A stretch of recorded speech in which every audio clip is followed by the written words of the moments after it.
In today's Climate Matters, valley fever is something we hear a lot about in this part of Arizona. And now we're starting to see the virus spread outside of our state with more and more cases diagnosed every year. Storm Tracker 4 meteorologist Daniel McFarland joins us now with more from Midtown. Daniel. Well, Sean, it's also something we hear more about during spring. There's been days this week where it's been windy and hot, which are two big things that help spread this around. And we're likely going to be seeing another season here in Arizona, along with seeing it spread outside of our state.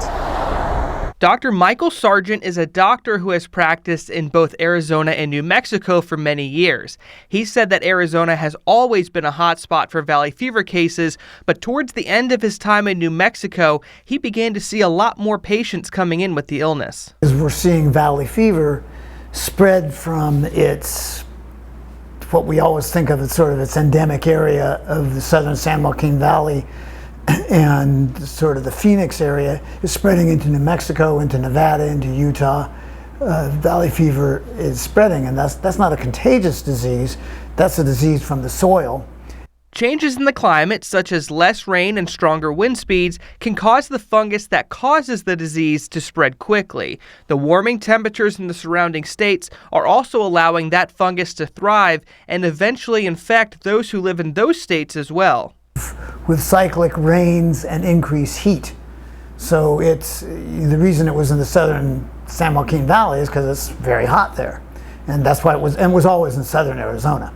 But it's now moving northward. For most who get it, it's not deadly, but it can impact your health for a long period of time. People who get sick are usually sick for weeks to months. So it's not like 2 or 3 days. It's much more a longer kind of drawn out illness, even though they eventually get over and become immune. Cases in our state have averaged between 9,000 and 10,000 per year since early last decade. The most alarming change is the number of people who get the disease in the surrounding states have never been above 160 before 2011, and now they're averaging in the 270s between Utah, Nevada, and New Mexico. Now, the population growth in our state does have a lot to do with this number rising as well, but also keep in mind your pets can get this as well. Back to you.